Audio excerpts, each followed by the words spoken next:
오늘 소개하고 싶은 것은 레tten 자담이라는 일본인 유튜버이다. 첫 만남은 트위터에서 본 틱톡에 나오는 사람들을 디스하는 영상이었다. 레tten 자담은 레텐이라는 남자, 자담이라는 남자 두 명의 이름을 이어붙여서 만든 것인데 옛날에 마인크래프트 방송을 했다는 것만 대충 알고 있고 나도 레tten 자담에 대해 알고 있는 정보가 그렇게 많지는 않다. 나는 영상을 거의 다 봐서 알겠는데 보다 보면 둘 다 개찐따다. 둘이 많이 취해서인지 둘이서 동거를 하고 있다. 둘은 의존할 수 있는 수입이 아마 유튜브밖에 없는 것 같은데 50만 유튜버이다. 자기들이 살고 있는 집 주소가 적힌 옷을 굿즈로도 팔고 있다. 많이 독특한 유튜버이다. 주 컨텐츠는 틱톡에 나오는 사람들의 영상들을 맛있게 까는 영상이다. 예를 들면 일본 틱톡에서 해시태그 한국계 남자가 유행하고 있는데 일본인이 따라하는 한국계 남자는 검은 앞머리를 길러서 눈까지 오게 하고 거의 올블랙으로 간지를 완성한다. 이걸 레tten 자담이 어떻게 까냐면 이렇게 앞머리 기르면 앞에 보이는 거 맞냐? 눈이 아예 안 보이는데? 히잡 쓴 누나들이 앞에 더 잘 보이겠다. 여자들이 미쳐서 저렇게 입은 거겠지. 여자들한테 문자 보낼 때도 야추로 문자 보낼 때처럼 아마 열등감으로 까는 것 같다. 어쨌든 입담이 재밌는데 수위가 많이 높아서 정지도 몇 번 당한 듯하다. 물론 나도 틱톡에서 멋있는 척, 예쁜 척, 분위기 있는 척 하는 사람들을 별로 좋아하지 않기 때문에 나랑 싫어하는 분야가 비슷해서인가 대신 욕해줘서 재미있다. 한국계 남자가 미움받는 이유를 내 나름대로 생각해봤는데 한국을 좋아하지도 않는 일본인 남자들이 한국을 좋아하는 여자들의 관심을 받기 위해 일본인이 한국계 남자 스타일처럼 앞머리를 기르고 자신의 개성을 포기하는 것인데 예쁘게 말하면 한심하게 보이는 부분도 있기 때문에 레tten 자담이 신나게 간다. 어쨌든 레tten 자담에 내가 소개하고 싶은 영상은 레텐의 내가 6년간 히키코모리였던 이유 지금 히키코모리인 사람들에게 전하는 메시지라는 영상이다. 혹시 히키코모리의 뜻을 모르는 사람이 있을 수도 있으니까 적어두겠다. 일본어로 되어 있는 영상인데 내 나름대로 한국어로 번역을 해보겠다. 나는 히키코모리 6년째 친구도 한 명밖에 없다. 왜 친구가 없는지 분석해봤는데 이제는 알 것 같다. 어렸을 때 딱히 내가 이지매나 부모님에게 아동학대를 당한 것은 아니고 정신 차려보니 집에 혼자 서 있었다. 나는 성격이 나쁘다고 해야 하나? 항상 비뚤어져서 친구도 없었다. 이건 그냥 내 탓이고 내 성격 문제다. 근데 왜 이런 성격이 되었냐고 하면 나는 초등학교 때 남들보다 체력적으로 뒤떨어져 있었다. 알레르기도 있었고 스스로도 몸이 약하다는 자각이 있었다. 급식도 모두랑 똑같은 음식을 먹지 못했다. 우유, 유제품, 밀가루 등등 나 혼자만 다른 도시락이었다. 초등학생이니까 악의적인 의도는 없었겠지만 그냥 순진하게 남들은 내가 약하다는 점을 특별한 눈으로 봐왔다. 내가 병원 때문에 학교가 시작하고 3시간 뒤에 학교에 도착하거나 역시 저 녀석은 이상해 같은 인식이 항상 주변에 있었다. 이지매는 아니었겠지만 그런 눈으로 보는 사람들이 많았다. 하나 또 기억에 남는 게 도덕 시간에 자기 주변에 약한 사람은 누구인가에 대해 적어야 했던 적이 있는데 반에 있던 80%가 내 이름을 적었다. 아이들에게는 나쁜 의도 없이 그냥 순진하게 적은 것일 뿐 그래도 이게 나에게는 엄청 기억에 남아서 나는 이런 사람이구나. 나는 이런 상태로 태어나 버렸구나 라고 느꼈다. 그래도 공부는 남들보다 잘했고 머리도 좋은 편이었다. 이것만이 나의 장점이었다. 그래서 공부도 엄청 열심히 했다. 나는 딱히 몸이 약한 것일 뿐 찐따나 히키코모리가 될 이유는 없었다. 나처럼 몸이 약한 사람도 많다. 하지만 문제는 지금부터 시작이었다. 중학교에 가니 사춘기가 왔다. 내가 다른 사람과 다르다라는 게 갑자기 엄청나게 싫어졌다. 또 나의 외모도 엄청 싫어졌다. 이런 부정적인 기분이 부풀어 올랐고 원한, 복수, 증오심 같은 감정이 생겨서 중2병도 같이 와버렸다. 그래서 내가 남들보다 뒤처져 있는 부분을 나는 특별한 사람이다 라고 변환해버렸다. 그렇게 나는 주변을 깔보고 내려다보기 시작했다. 나는 공부도 잘하고 머리도 좋기 때문에 주변 사람들을 깔볼 자격은 있었다. 그리고 인터넷 문화에 빠져서 인터넷을 시작했는데 주변에 내가 빠진 인터넷 얘기를 할 수 있는 친구가 없었다. 그래서 인터넷을 알고 있는 나 멋있어 라고 스스로 생각했다. 이걸로도 다른 사람들을 깔보고 무시했다. 지금 생각해보면 진짜 부끄러운 추억이다. 주변에서 아무도 모르는 인터넷 용어를 써서 잘난 척하거나 내가 주변 사람들이 잘 모르는 인터넷 용어를 써서 주변에서 리액션이 아무것도 오지 않아 니네가 뭘 알겠냐 라며 피식 웃거나 컴퓨터 수업에서도 커맨드 프로그램 열어서 일부러 멋있는 척을 하거나 와 지금 생각해보니까 너무 부끄럽다. 진짜 개씹 레전드 중2병이었어. 그때는 주변에 인싸, 아싸, 여자 포함해서 그냥 내 주변에 있는 사람 모두를 깔보기 시작했다. 뒤에서 인싸들이 일본판 고등 래퍼에 대해 얘기하고 있을 때 너네가 얘기하는 랩 가사 그거 인터넷에서 소스만 나는 드립인데 너네 모르지? 라고 생각하거나 쉬는 시간에 깍깍 소리 지르는 인싸 여자들을 보고 시끄럽네. 왜 여자들은 자기들끼리 별명을 만들고 부르고 있는 거야? 이렇게 주변 애들을 무시하거나 다른 아싸들끼리 얘기하는 걸 볼 때도 와 쟤네들은 유행 지난 인터넷 용어 써서 잘난 척하고 있네 라고 생각하거나 와 나 진짜 극혐이다 오늘 이불 게 갈 것 같아. 물론 제일 극혐에다가 병신인 건 나겠지만 내가 다른 사람이랑 얘기해봤자 기분이 안 좋아질 거고 진짜 머릿속에 이런 부정적인 것밖에 안 들어있어서 자는 척하면서도 다른 사람 얘기하는 것을 몰래 들으면서 와 너네 극혐이다 너네 병신이다 마음속으로 생각했다. 뭐 이렇게 비뚤어진 것만 생각하면 당연히 친구도 없어지고 점점 주변에서 사람들이 멀어져 가고 내가 다른 사람들을 무시하니까 내가 다른 사람한테 말 걸 일도 없고 중2 때 완벽한 개씹찐따가 되어버렸다. 친구는 진짜 한 명도 없었다. 친구가 없으니까 학교 가기가 싫어지고 가도 재밌는 게 하나도 없으니까 점점 학교에도 가지 않게 되었다. 그러다 보니 점점 학교의 공부 진도를 따라갈 수 없게 되고 성적도 떨어졌다. 나의 유일한 특기였던 공부도 이젠 잃어버리게 되었다. 결국 공부를 남들보다 잘한다는 나의 특기가 사라져서 주변을 깔볼 수 없게 되었다. 학교 성적도 결국 뒤에서 두 번째, 세 번째인 정도로 내려갔다. 그래도 마음속으로 주변을 깔보는 것은 어찌저찌 해서 계속 유지했다.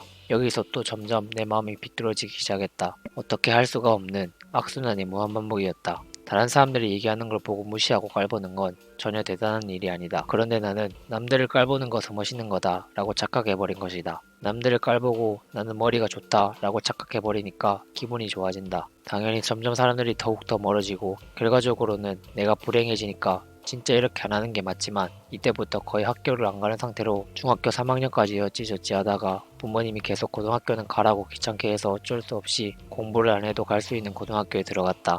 하지만 여전히 나는 계속 비뚤어져 있었고 고등학교에 들어가도 주변을 깔보고 무시했다.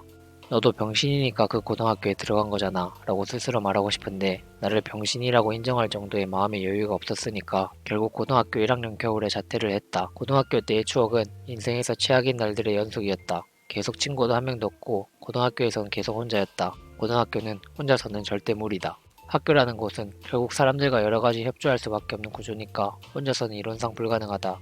그래도 억지로 학교에 갔다. 이동 교실 수업일 때에는 나에게 이동 교실인 걸 알려주는 친구가 없어서 혼자서만 이동 교실을 틀리는 부끄러운 경험을 몇 번이나 했다. 이동 교실 수업이 어디에 가야 하는지 알 때는 항상 빨리 이동 교실 수업에 먼저 가서 자는 척을 했다. 어느 날 평소처럼 책상에 엎드려서 자는 척을 하는데 학교 종소리가 울려서 얼굴을 들여서 보니까 주변에 모두 3학년이었다. 3학년 선배들이 다 나를 뒤돌아봐서 뭐야 이 새끼 이런 얼굴로 피식피식 웃었다. 나는 죄송합니다. 잘못 들어왔습니다. 라고도 말 못하고 라며 바로 교실에서 나갔다. 그리고 나는 학교 보건실에서 팬케이크를 구운 적이 있다. 여러분들은 보건실에서 팬케이크를 구운 적이 있나요? 저는 있습니다. 왜냐하면 학교를 너무 많이 쉬어서 점점 다른 수업들의 단위를 거의 못 받게 되었다. 진짜 가끔씩만 학교에 가니 다른 과목의 선생님들이 우르르 나에게 몰려와서 너 이 수업 안 들었으니까 이것만 하면 단위 줄게처럼 단위를 떨어지는 것을 면제시켜주는 시험의 축제였다. 특히 가정과 선생님이 짜증나게 계속 나를 귀찮게 해서 그러면 가정과 실습은 듣겠습니다 라고 선생님에게 말하니까 선생님이 나를 방과 후에 보건실로 부른 다음 번호를 가져오라고 했다. 선생님이 이 팬케이크만 구워서 나한테 보여주면 단위 줄게 라고 했다. 방과 후 운동장에서는 야구부, 축구부가 땀을 흘리면서 연습하거나 음악부는 악기로 소리를 열심히 내면서 연습하는데 나는 혼자서 씁쓸하게 보건실에서 팬케이크를 굽고 있었다. 당연히 복도를 지나가는 사람들이 다 나를 쳐다봤다. 열심히 땀 흘리던 축구부나 나머지 사람들이 복도를 지나가면서 모두 나를 보고 비식비식 웃었다. 이건 뭐 남들이 봤을 땐 웃겼겠지. 반에서 한마디도 하지 않는 이상한 찐따가 방과 후 어째서인지 보건실에서 혼자서 팬케이크 굽고 있으니까 이렇게 웃은 일이 있나? 또 담임선생님도 나를 신경 써줬는데 솔직히 담임선생님 입장에선 나를 존나 귀찮아했을 거다. 나처럼 이런 삐뚤어진 학생을 방치해둘 수도 없으니까 너 6교시 수업 안 들어도 되니까 상담실 가서 상담 받아봐 라고 했다. 내가 상담을 받는단들 내가 찐따인 건 해결되지 않는다고 생각했다. 그래도 선생님은 아무것도 안 할 수는 없으니까 나를 억지로 상담받게 해서 결국 1시간을 통째로 상담받아야 했다.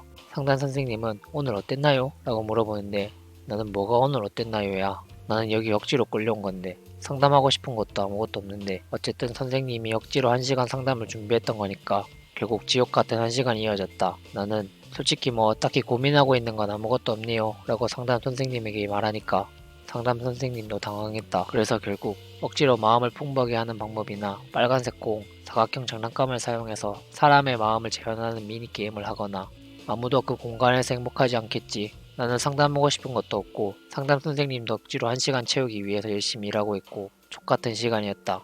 그리고 나는 고등학생 때 공황성 장애도 왔다. 공황성 장애는 조용하고 좁은 공간이나 사람이 밀집한 곳, 그런 곳에서 버티는 게 안 된다. 나는 이게 아직도 안 나았다. 나는 그런 곳에 가면 갑자기 가호흡이 온 다음 현기증이 심하게 와서 기절할 것 같아진다. 나는 고등학교 조례 시간에 모두가 체육관에 앉아서 교장 선생님이 얘기하고 있을 때 공황장애가 일어나 버려서 거기서 결국 기절해서 쓰러진 적이 있다. 정신 차려보니 보건실이었던 부끄러웠던 경험이었다. 이건 공황장애 일어난 사람밖에 알 수 없다고 생각하는데 공황장애가 일어나면 심장이 쿵쾅쿵쾅거리고 뭐 어떻게 해야 하는지 모르겠고 너무 고통스럽다.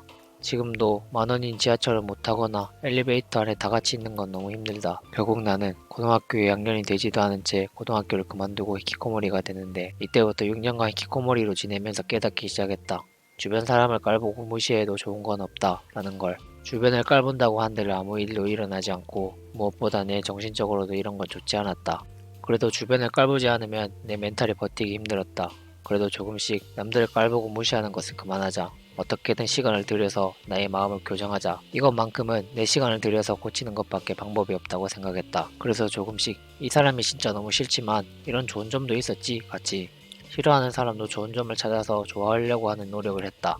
사람과 얽히는 걸 극도로 혐오했는데 조금씩 사람들과 얽히는 것도 나쁘지 않을지도 라며 나의 생각을 바꾸거나 했다. 이렇게라도 하지 않으면 내가 죽을 때까지 행복해질 수 없으니까. 결국 사람은 집단적인 생물이니까 라고 생각해서 나 같은 찐따 히키코모리가 사람은 이렇다 라고 말하는 게 좀 부끄럽고 그렇긴 한데 그래도 진짜 협조성이라는 건 정말 중요하다. 내가 조금씩 주변에 맞춰준다거나 이 새끼 진짜 이해가 안 가네 라며 손절치는 게 아니라 뭐 이런 생각 가진 사람도 있는구나, 이런 생각도 나쁘지 않네 라거나 이해가지 않는 것을 자기 마음속으로 손절치지 않는 마음, 이건 사실 엄청 중요한데 이게 없으면 점점 마음의 여유가 없어지고 절대로 행복해질 수 없다. 이 영상을 보는 사람들 중에도 내가 삐뚤어졌을 때 중2병 같은 감정을 가지고 있는 사람이 있다고 생각하는데 딱히 상관없잖아. 스위치로 포트나이트 해도 틱톡으로 요하소비 들어도 딱히 상관없잖아. 그런 자기만의 노는 방식이 있구나 라며 이해하면 되잖아.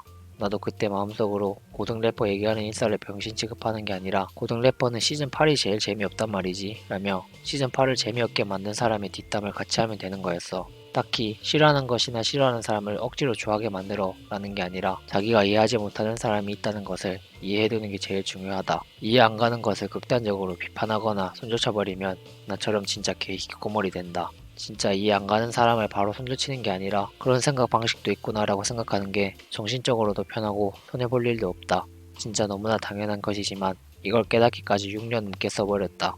무언가를 좋아하거나 싫어하거나 하는 감정은 억지로 바꿀 수 있는 게 아니니까 이런 감정은 중요하다고 생각한다. 그래도 나는 다행히 비뚤어진 감정이 극한에 달해서 이제서야 만나게 된 유튜브라는 일이 있고 진짜 나랑 잘 맞는 친구도 만났다. 심지어 이 녀석이랑 동거도 하고 있다. 싫어하는 것은 싫어하고 좋아하는 것은 좋아. 이대로도 좋지만 이해하지 못하는 것을 이해하는 마음을 애초에 처음부터 가지고 있었다면 나는 처음부터 히키코모리는 되지 않았을 거라고 생각한다. 히키코모리가 된 사람들의 사연이나 이유는 각자 있으니까 유튜브 수입으로 겨우 먹고 사는 나 따위가 이렇게 하는 게 좋다고 자신있게 말할 수는 없지만 그래도 내가 확실하게 말할 수 있는 건 무슨 일이든 너무 신경 쓰는 것은 딱히 좋지 않다. 죽어버리면 본전도 못 찾으니까. 히키코모리는 결국 모두 스스로에 대한 어쩔 수 없는 무기력감이나 죄책감으로 버티지 못할 정도로 힘든 날을 보내고 있다고 생각한다.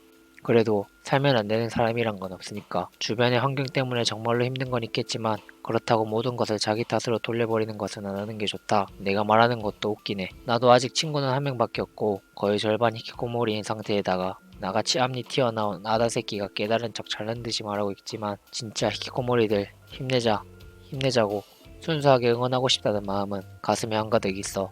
언젠가 어떻게든 되겠지라는 마인드로 일단 살아보면 안 될 거 없잖아 라는 느낌처럼 시간이 해결해주는 건 존나 많으니까 일단 살아서 버텨. 일부러 악의를 품고 나쁜 짓을 하는 사람은 100명 중에 한 명도 없으니까 대부분 모두 좋은 사람이니까 무조건 좋은 점은 있으니까 모든 만남에 감사하며 살아가자고. 이렇게 영상 끝이 난다. F인 나는 처음에 영상 보면서 마지막 부분에 조금 눈물이 나올 뻔했다.